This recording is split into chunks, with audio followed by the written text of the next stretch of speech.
Sup y'all, and welcome to episode 2. Today, we discuss why we chose the Browns and Bengals of all teams. Keep in mind, we're not from Ohio. We'll also cover what went down on Sunday with our teams, and whatever else we ended up seeing that day. You're listening to Sports Therapy.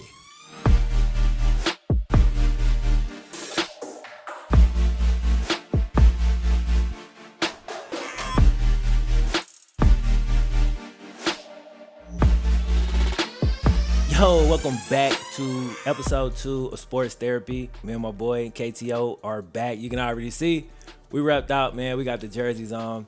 We both just saw our teams play, so we're going to definitely be reacting to that a little bit later in the show. To open up, though, we're going to talk about why we became fans of these particular teams, and also we're going to kind of go into what our favorite sports are overall and why. You feel me? Tuesdays is going to be our day for uploading weekly podcast. We record Monday. We have to have the time to be able to process it and upload and everything. So Tuesday is going to be the day that we upload and react to the Sunday's games, along with the topics that we bring up in the beginning. And then, did you say that we got approved on Apple and everything? So yeah. So we just got the podcast approved for Apple, and we've already submitted it for Google Podcasts, Spotify. So we plan to bring it to all of the audio platforms, but it's just a little bit of a process. So it'll be there soon. If this episode isn't there, like the second this drops, by next week for sure, it'll be on all of them. But it'll drop probably slowly. It'll trickle to them throughout the course of this week, and we'll let y'all know like as it updates. I guess we'll jump in with this, bro. So you all decked out, you know what I'm saying? I know you had a long day yesterday, but before we get into all that, how did you become a Cleveland Browns fan? Like, why did you choose one of the historically bad franchises to be your squad, especially with you being like over, like super intense with your fanhood, bro? Like, it's got to just be torture. Like, talk to me, bro. Well, okay. If this isn't clear for everyone else, we both aren't from Ohio. So it's like a weird, we chose two teams in Ohio. We're not even close to from Ohio. So let me take you back to my childhood. All right.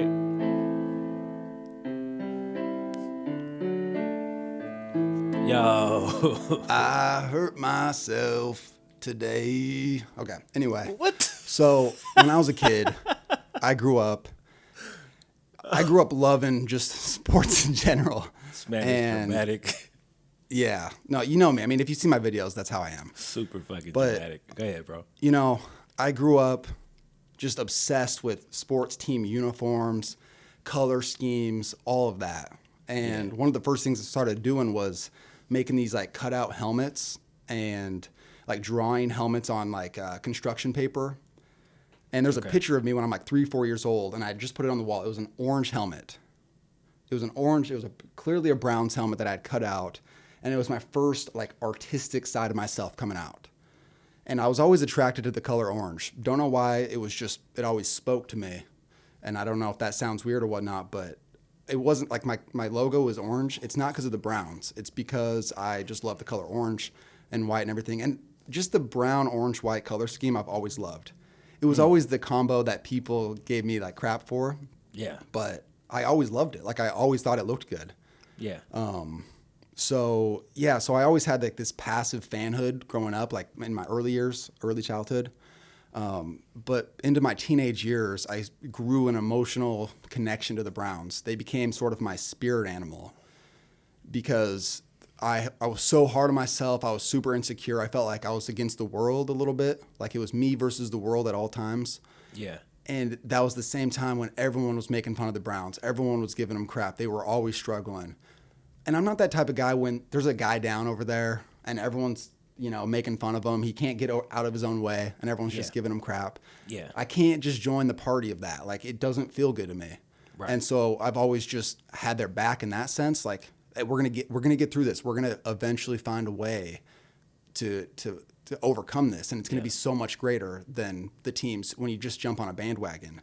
Yeah. And so then after a few years, after a few years of that, I'm so emotionally attached to it. Like I would go to church for 3 hours a Sunday, and with my like inability to sit for longer than like 2 seconds without moving around, I had nothing else but to look at my phone and scroll through the game cast of the Browns. I did that my entire childhood. I'd be sitting in church, I'll just be looking up, and I'd be scrolling through the game cast, and I'd be like, God damn, the Browns would be losing. And, so that's how I paid attention to it. I hardly watched any games growing up. I just watched the game cast. Yeah. But I was still like emotionally there, you know what I mean? Yeah. So that's just kind of how it built. And then by the time I got to college, I started watching games more intensely. And I haven't really missed a game since like 2013, 2014. The Johnny Manziel era, I was really on board with. And I've just committed since then. And it's been a brutal and it's been a struggle. Yeah. But you know, there's people who go, how can you handle that? How can you stay a part of that for so long? It's not my choice. You know what I'm saying? Like, I'm not choosing. It's not me choosing to stay on board with what's going on, you know? Yeah.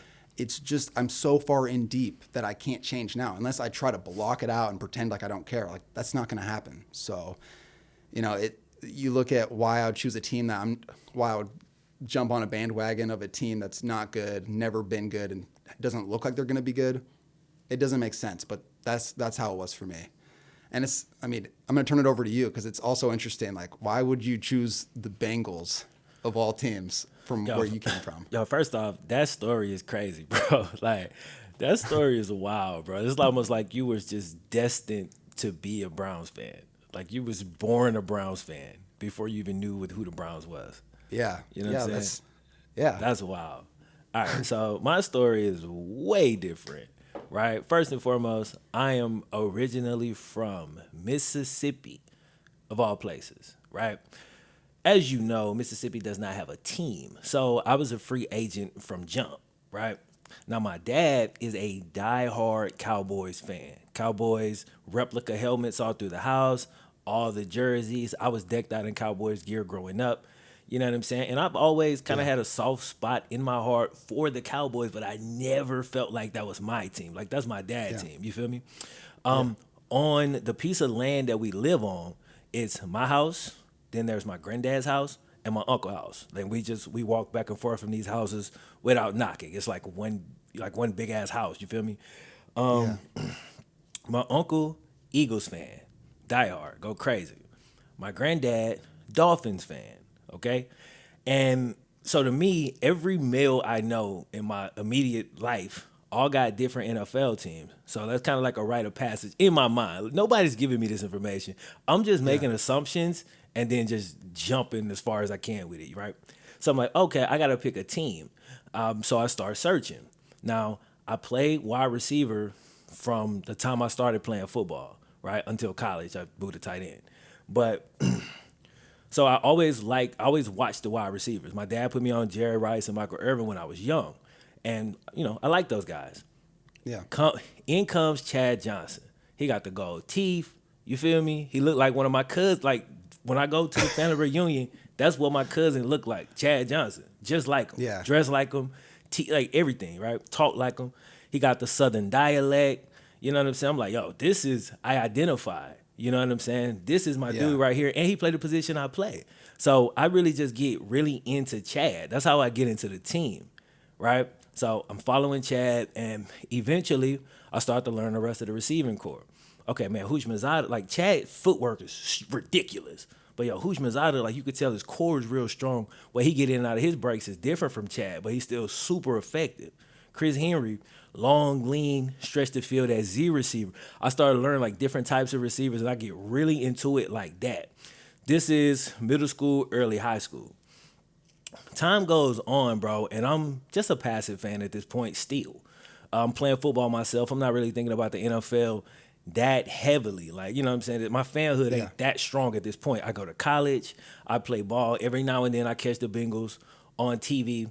It's not really until I drop out of college and I'm working at I'm working in retail doing sales. The Bengals games, rarely ever, but like whatever happens, the Bengals end up playing this on TV.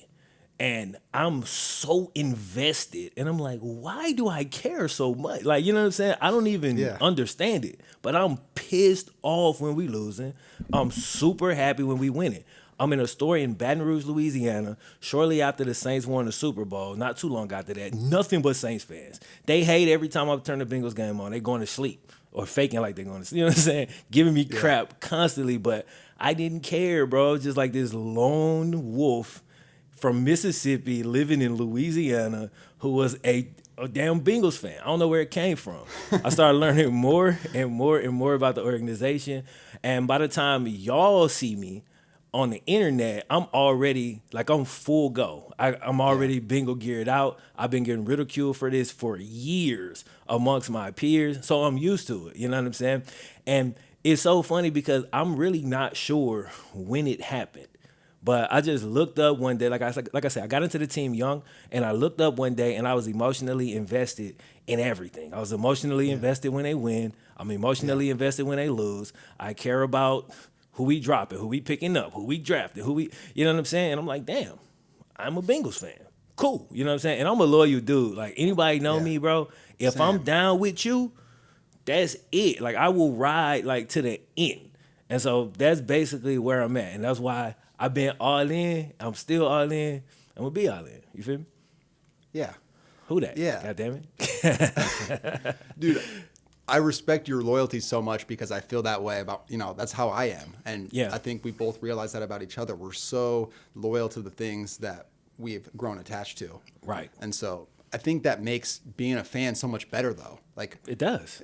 When you're cheering, when you're just watching games and you're just kind of like, whatever, you're just kind of like a so-so bandwagon fan, like, you don't get the true fulfillment of winning one of those nail-biting games. You don't feel the wrath, the pain from those gut-wrenching losses that when you win again, I wish it's I could get so rid of that. great. But yeah, when you win, dude, it's amazing. But my God, when you lose, it hurts, bro.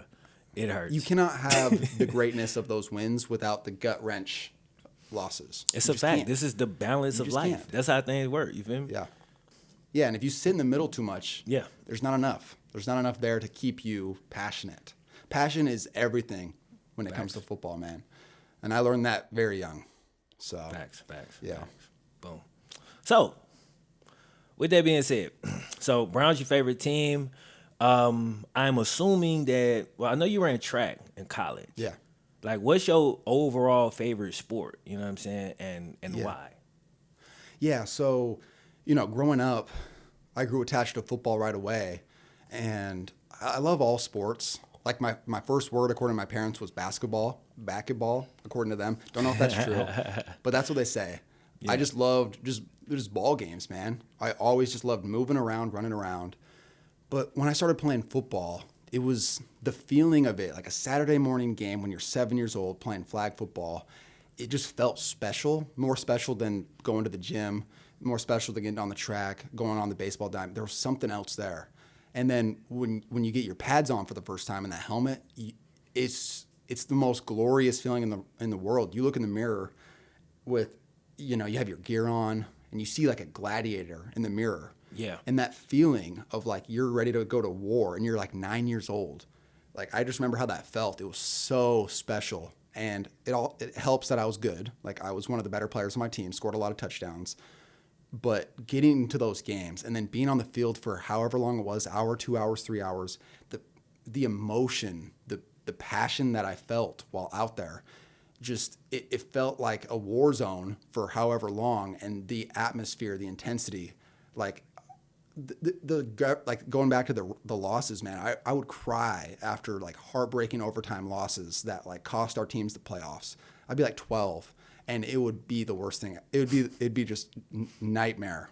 Yeah. But then we'd win like a crazy game. I remember like in 9th grade, we won a game. It was the two best teams in the city, and our quarterback on the last play of the game, with time running out, we had to score a touchdown, dove over the pylon, one of those like flip one, like over the top, flip in the end zone, like touches the ball with the pylon with the ball. Yeah. And we rushed the field, the whole team, and it was like pandemonium for like 5 minutes.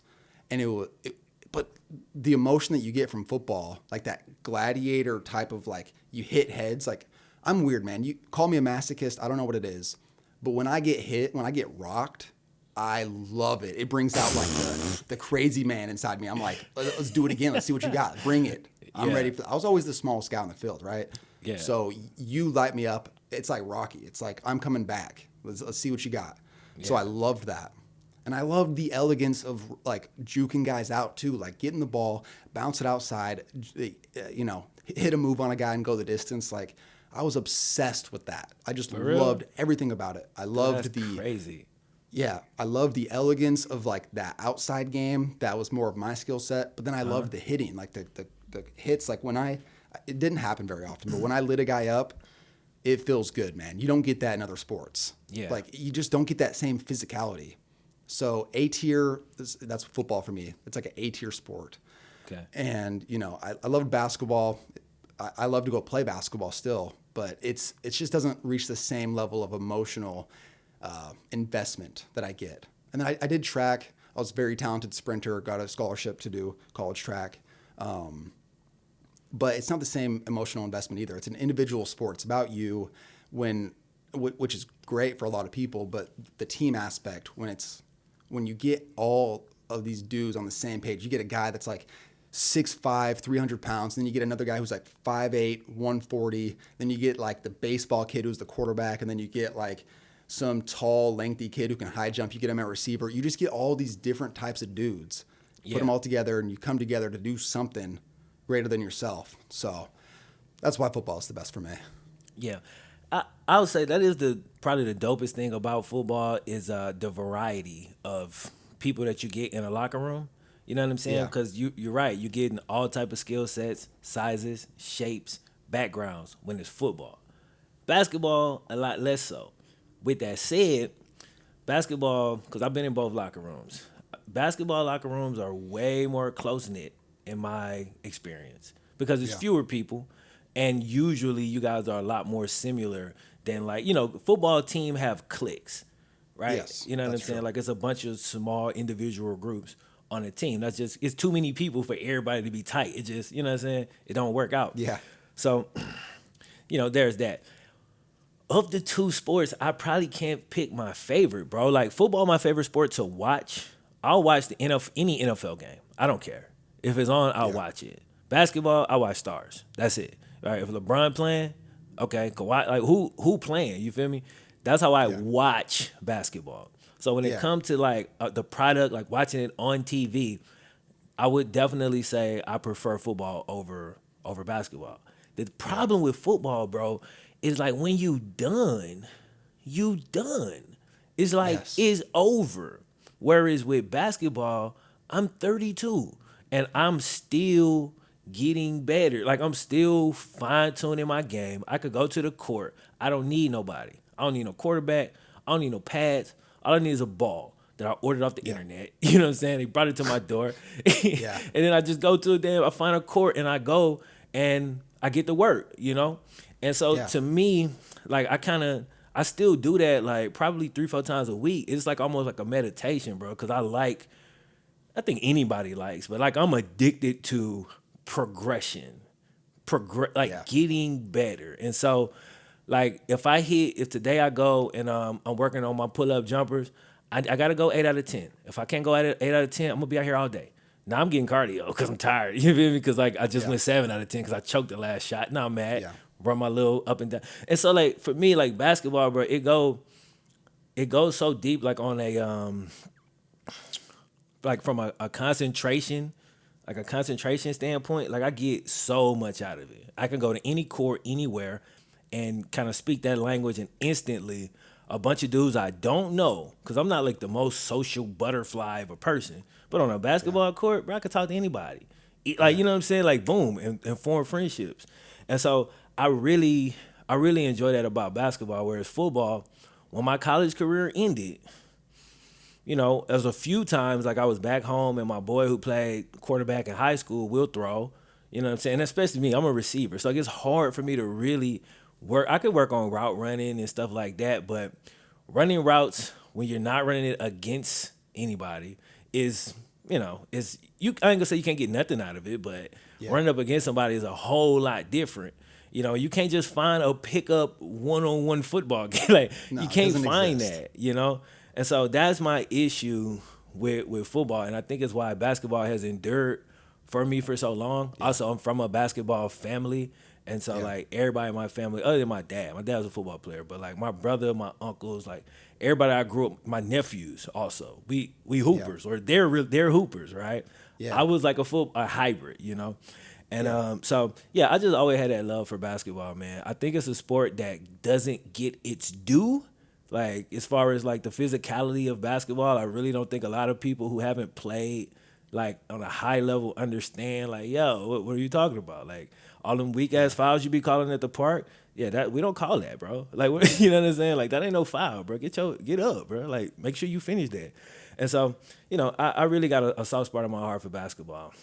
Football, still up there. Love it. Spend 90% of my time reading up on football, covering football. I love football. I really do. But I have like equal love, I think, for hooping. Yeah, the thing is, I don't disagree with you. I still go to the gym and I'll play, and I love pickup basketball. And the grind aspect that you were talking about, where you can go work on your jumper, you can work on certain things. The free flow spirit of your own gym session is glorious. It's better than like I didn't like football practice. I liked basketball practice, and I loved practicing my shot and my whatever, my fadeaway, whatever it was. But I think one of the things that's interesting about the differences in our channels and like just our personalities is you always paid attention more to players. Like you were more about looking at players. Like you said, Chad Johnson and Hushman Zada. I was always more about like the moments, the team aspect. I just loved that. And so there's something about when you watch like an NBA game and it just gets to me. Like it just bothers me how much it's about superstars. It's not about the team as much, and they obsess about that aspect of it. But like when I watch the Browns play or any NFL game, it's almost like I'm living vicariously through them. My high school football career did not end on a good note. It was horrible. It ended with me having 8 carries for 8 yards. We got blown out by a bad team. I was crying. I couldn't deal with my emotions at the time. And that's how it ended. It's like the worst possible way to end the sport that you grew up loving. Yeah, that's tough. So the only way I can fix that hole in my heart is watching a team that I emotionally invest in every week. I can feel what's going on out there. Like the guy for the Lions that dropped the pass, the open touchdown, I sat there for like 20 minutes just like getting emotional for him because I was like, I know how that feels to drop an open pass. I don't know how it feels to drop it for the game winner, so I can't imagine where that guy's at emotionally. Feel bad for Lions fans, but I'm heartbroken for that dude. You know what I'm saying? Ah, so we're a little bit more similar than you say. I guess because that one involves an individual and also it happens to be a moment, right? I can get on that. I can get on that sort of train where I understand the players aspect, but I get back from that and it's like, the Raiders game. It was 4th and inches for the ball game, fullback dive. I'm like literally, like my girlfriend was sleeping next to me. I jumped up and I was like freaking out and I woke her up. And I don't have any sort of attachment to either team. I just love the moment. You know what I'm saying? Yeah. And I'm not saying that you don't, but I just get obsessed with those more than anything else. And that's why I love to do those in my videos. I love to make those moments seem so much bigger than they are because that's how they make me feel. You know what I'm saying? Yeah. No, that makes sense, bro.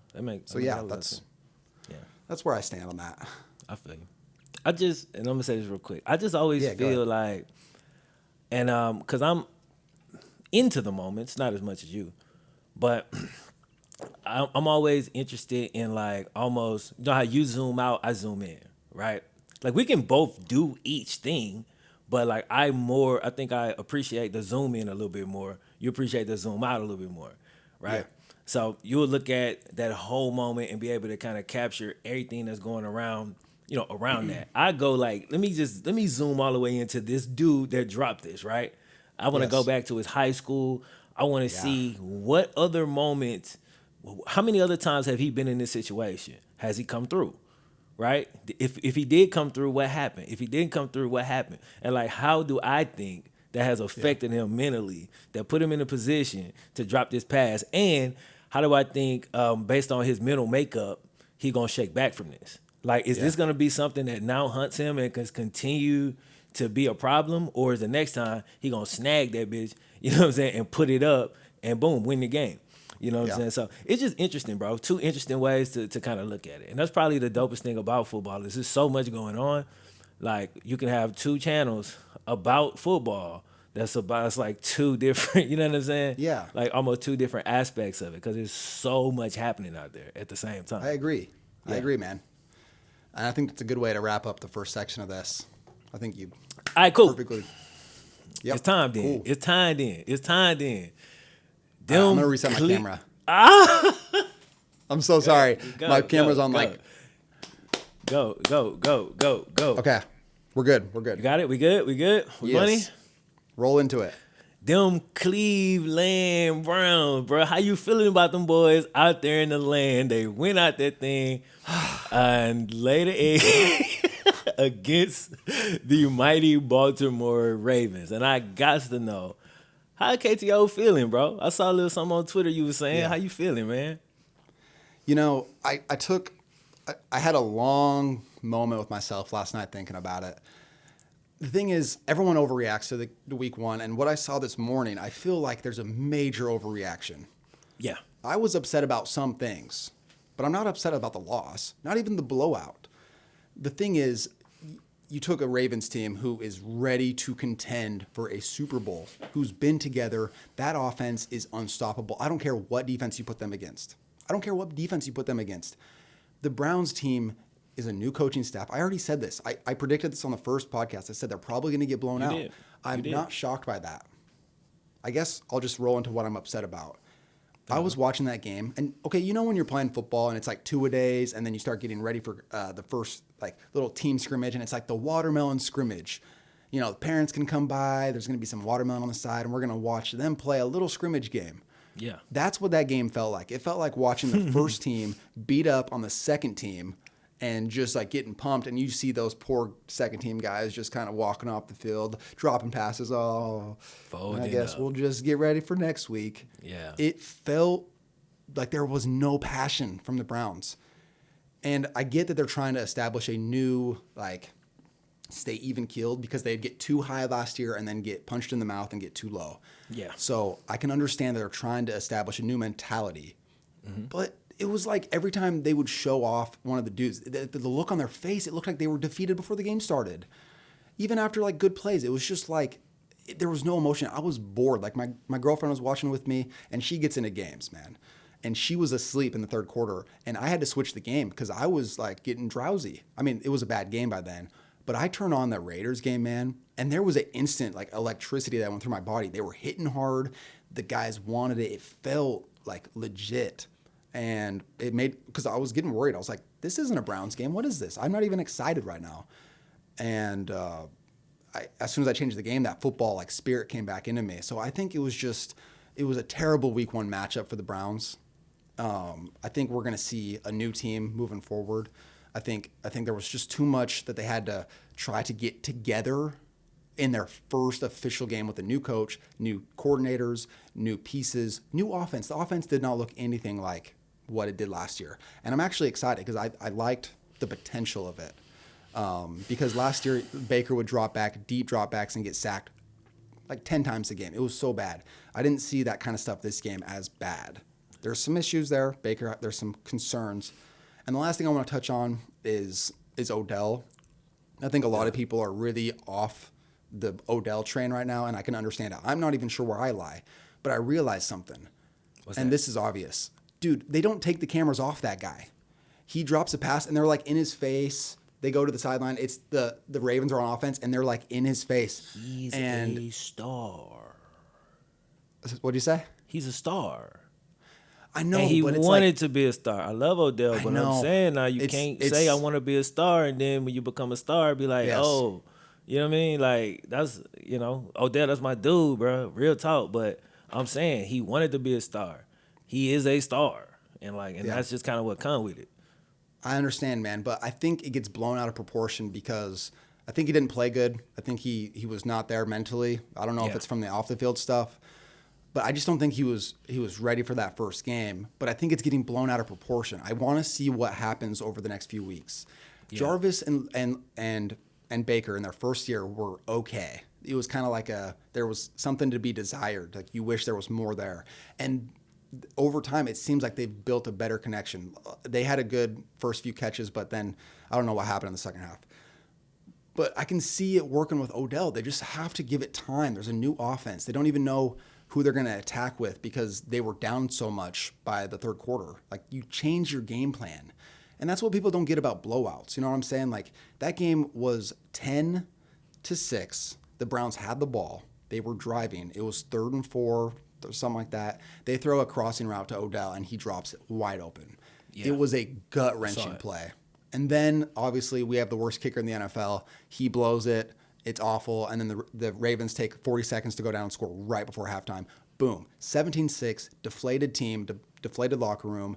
And that's how quick things change. Why do y'all give up so? And I said this last week.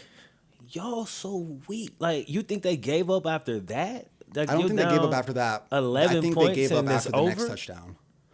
I think Did Ravens get the ball first? The Ravens got the ball first, and they just rolled down the field.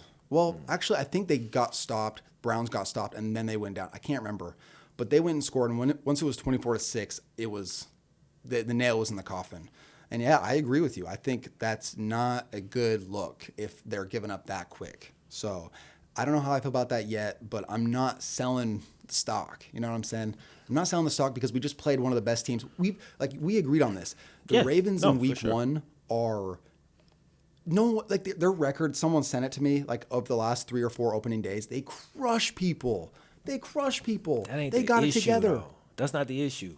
I said this last week. I said me and you agreed that y'all were gonna lose. We also agreed that y'all were gonna probably lose bad. What I said was, how do y'all react to the L, bro? That's what I wanted to see. Now, and while I didn't see like a post-game meltdown, and then I didn't really follow any of that stuff, so I don't know if it happened or not. But yeah, like, y'all lay down. Like to me, it's something that that really worries me, bro, about y'all's team, because I just feel like y'all get down so easy. Yeah. It's like y'all almost like bullies. You feel me? Like, if y'all go play like a trash team, y'all poking your chest out, you're dancing, you know what I mean? But then the second y'all play a real team and they punch you in the face, y'all be like, I don't want to play anymore. It's like, bro, it's just, I don't know, man. Like, the personality of y'all squad, I want to see more. You're right, it was the first game. Let's definitely not overreact to it. But, I mean, I just want to see y'all have more resilience, bro. And, like, drop y'all nuts, bro. Like, if you take the L, but go out like men. Like, you know what I'm saying? Like, don't lay down, bro. Here's what I'll say, the last thing, and then I want you to take over. But as much crap as the Hugh Jackson-led Browns got, as much crap as they got, dude, I loved watching those teams because I knew they weren't as good as most teams they played. Those dudes fought, man. They played hard. They would fight till the end. They would lose games in like some heartbreaking fashion because they would have Deshaun Kaiser or Josh McCown throwing some stupid pick. But they would I loved those dudes. A bunch of no names who just did whatever it could to hang in the game. That's why I don't care that they went 1-15. They fought. So they did fight. This team, and I'm saying this. This is my overreaction. And I hope it changes. It's a team of a bunch of star individuals who go into their own world once things break down. I see the same thing. And until that changes, man, they are going to continue to roll the bad teams and then get punched in the mouth and lay down against the good teams. And that'll get them nowhere. I agree. But I think we should transition because I only saw the highlights and I saw your tweets. Talk to me, man. Talk to me about the Bengals. All right, hey, Cincinnati, we won, baby. So, bro, Cincinnati. Let me start with this, right? Because I can't really go in the same order that I went, like, as it was happening. I could just give you my perspective now as I'm back from it. So let me first say this: I'm incredibly proud of my team. Incredibly proud of my fucking. I mean, I curse so much. Sorry, but I'm passionate about this, right? It's all good. I'm incredibly proud of my team. My defense, dog. We didn't even have Geno Atkins.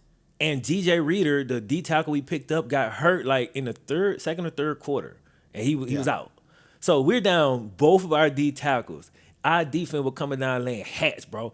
Jesse Bates, free safety out of Wake Forest. I think I talked about him in the last one. Love that dude, bro. Super underrated. Nobody know about him yet, and they won't unless we ever get good. But, dog, he was coming down making plays, bro. They caught a bogus one on him on Mike Williams. He lit Mike Williams up on the sideline, but The man was running down the sideline. It's a 6'5", 240-pound man. You got to hit him hard. Jesse ain't that big. Anyway, my defense really laid it on the line. My offense in the second half picked it up. The first half, bro, Bobby Hart, my right tackle, was him and John Reese. Him and John Ross was the only two people on the entire team who didn't show up. And I love John Ross, bro. I've been holding out for John Ross for years. You feel me? For years. But he did not show up. He had a touchdown pass go straight through his hands. And he looked like he wasn't out there. He had that Odell Space look. Yeah. Then he dropped another one at the end of the game on the sideline. He bobbled it. He caught it, but, he didn't get his feet down because he's bobbling the ball. Everybody else showed up, balled out. Bobby Hart, my right tackle, was horrible. If not for him, I honestly believe we win that game. Joe Burrow, as advertised. Dude, cool, bro. Man, so cool under pressure.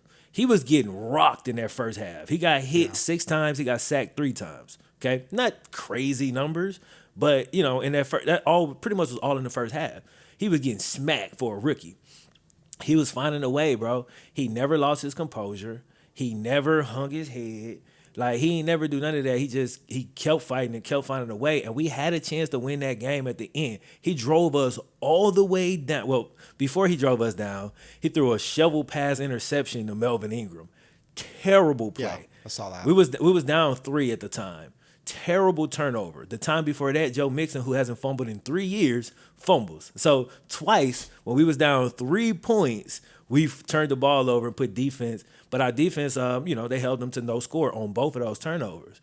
So we still just down 3. Joe get it back the last time, 2 minutes left, no timeouts. Drive us all the way down the field. Throws the game-winning touchdown to A.J. Green. I saw. Him and Tracy Hayward. Good corner for the Chargers. I hope I'm not messing his name up because I respect the dude. He called. Anyway, him and AJ are tussling in the end zone. He got AJ wrapped up. AJ pushes off. They hand fighting. They've been fighting all game. The ref decided to throw this one on the game-winning touchdown, bro. First game, he almost drove us down and won it. But refs take it away. Then Zach Taylor makes a call that I don't agree with, but I understand, right? So they call offensive pass interference. Now we go from the 5-yard line to the 10-yard line. Yeah. It's 7 seconds left. We have no timeouts. I'm like, let's take a shot. We got time. You feel me? Our kicker made a 50-yarder and a 42-yarder in the same game.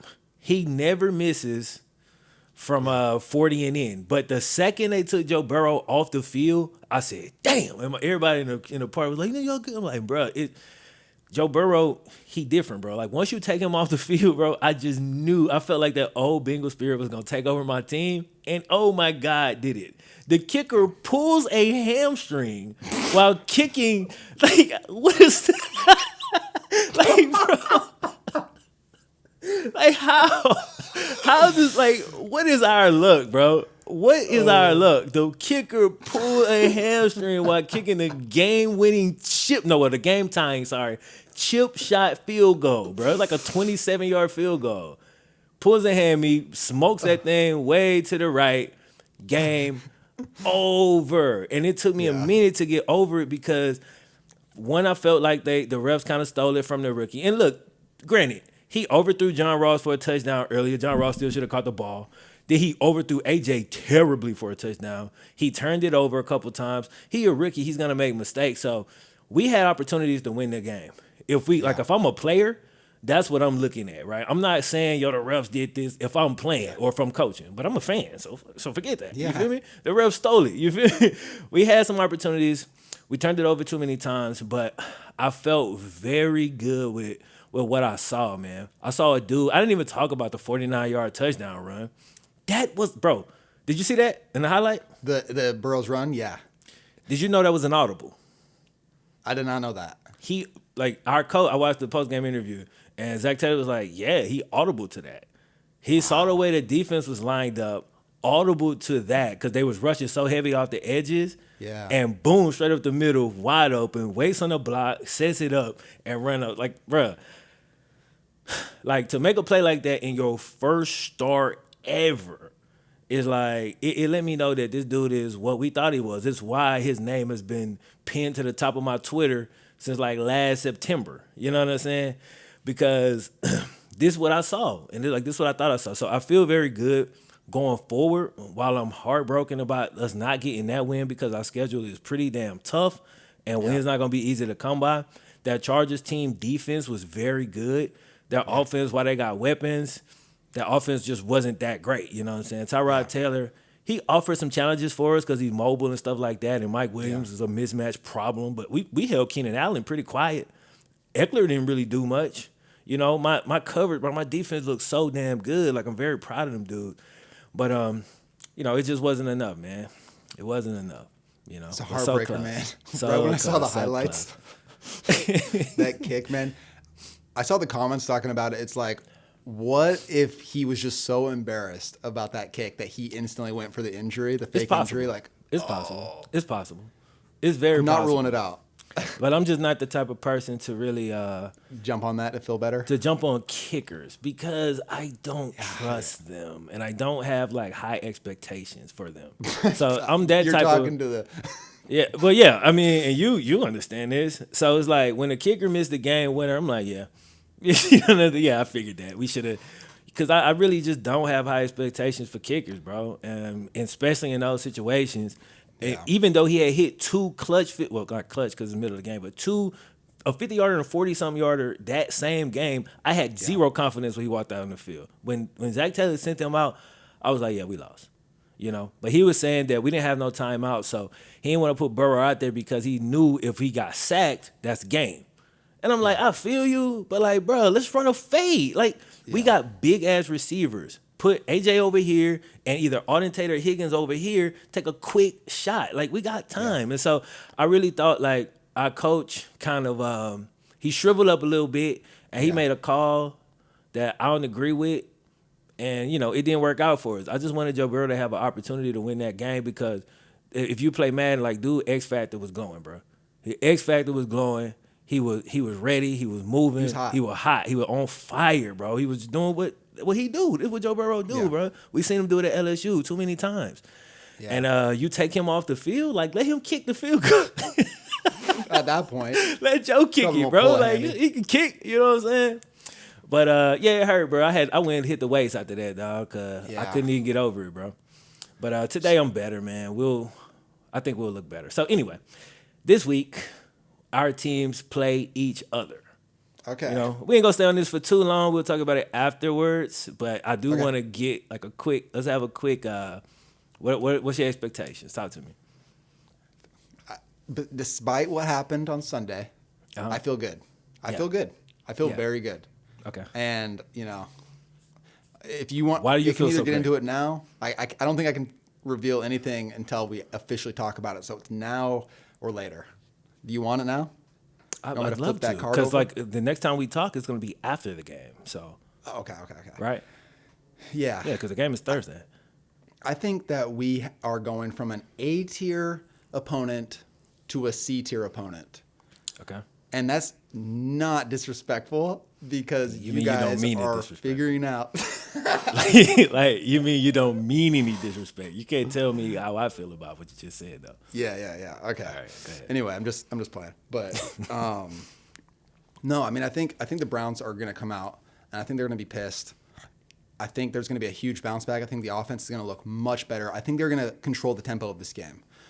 Dude, what I saw from Kareem Hunt and Nick Chubb, man, I was impressed when they got the ball. I'm terrified of those guys. They are beasts. They are. They are beasts, man. I would take that tandem over pretty much anyone else in the league, man. The two of them, man, their versatility and how good they are. Yeah, man. So I think if the Browns get up early, control the tempo of this game by running the ball and then some play action off of that, I can see this game being, you know, I was thinking about a prediction. Realistically, I think it's going to be like a 24-13 type of game with the Browns on top. I think their defense is going to bounce back. I think now they have a little bit of film. It's a short week. They get a little bit of seeing what the Bengals did in week 1. The defense is good, but I think the Browns offense will bounce back, and I think the defense will look much better. I think the D-line of the Browns is going to overwhelm the O-line for the Bengals. And I think your D-line is better than the Chargers?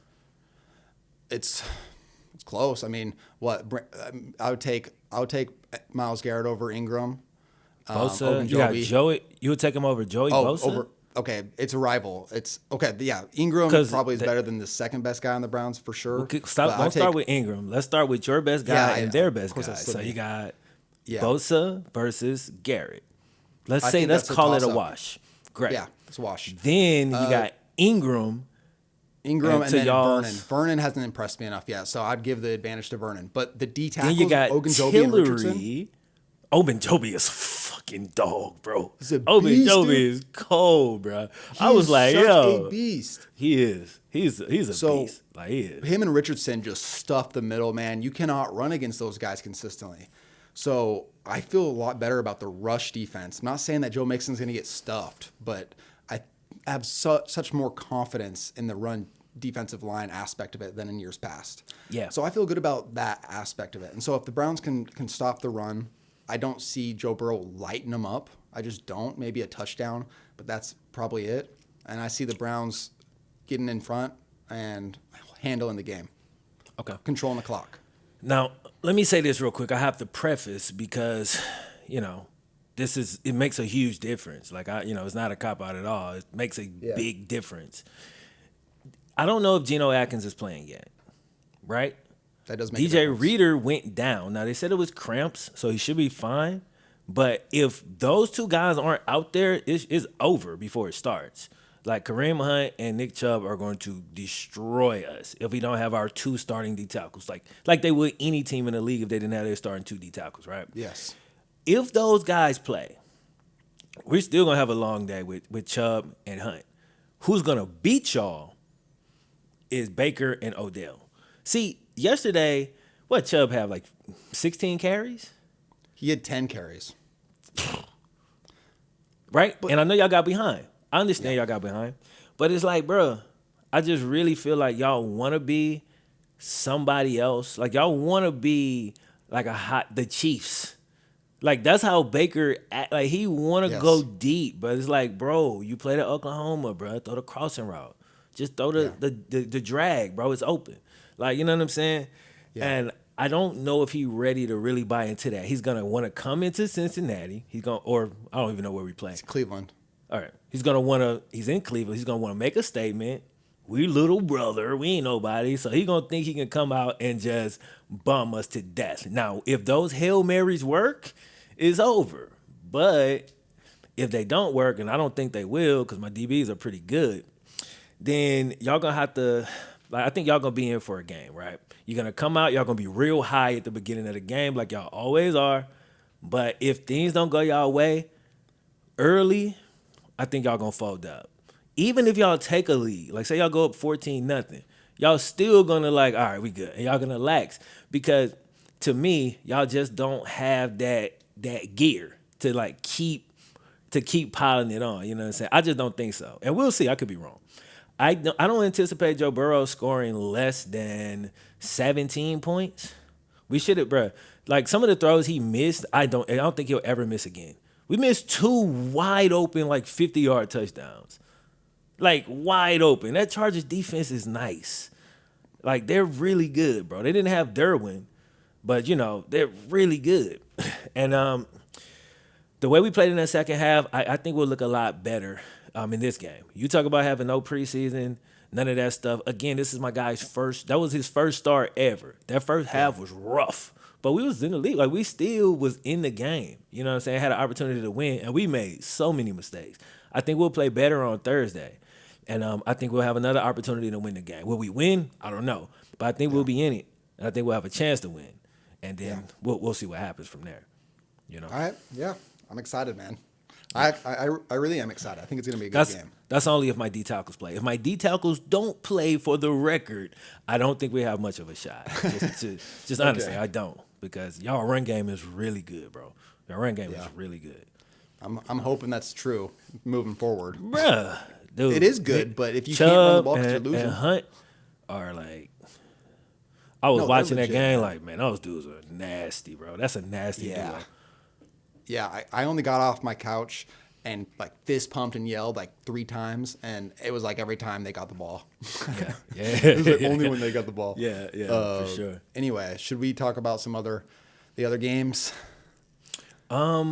reaction? I watched a few. Like I didn't watch. I watched y'all games real close, and then I watched Yeah. our game at 3. So I had other games on, but those were my main 2 games I was watching.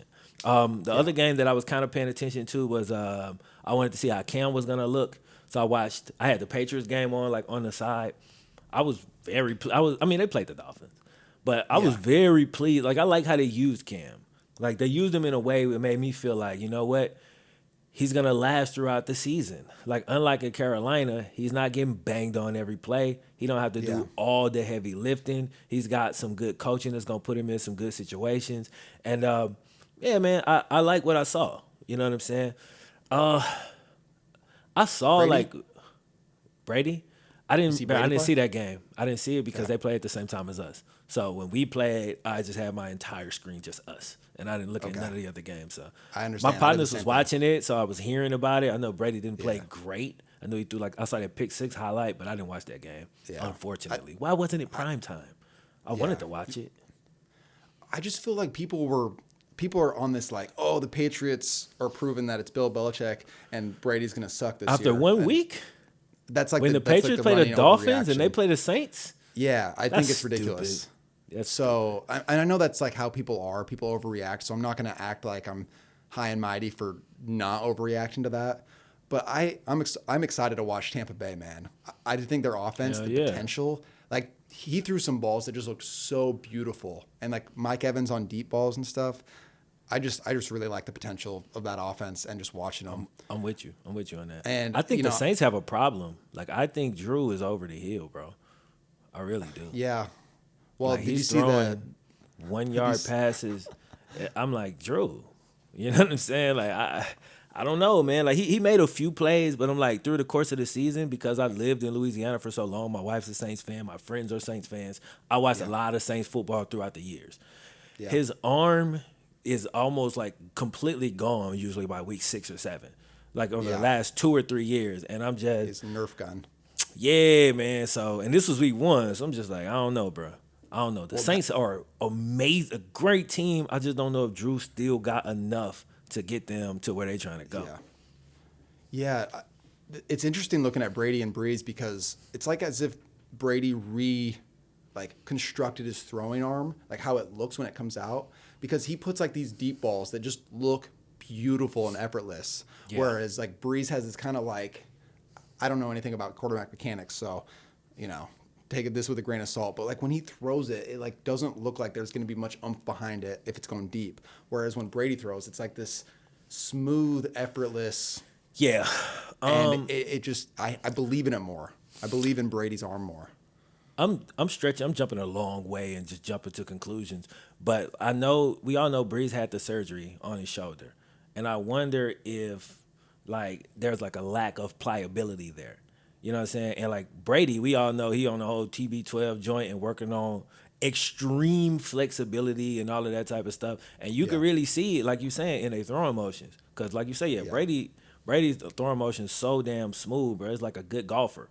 You know what I'm saying? It's just whereas, Breeze is already kind of trying to launch that thing, and it looked like he's trying to get it as far as he can. I don't think he could turn that arm over with the same like fluidity that like somebody like a Brady can at this point.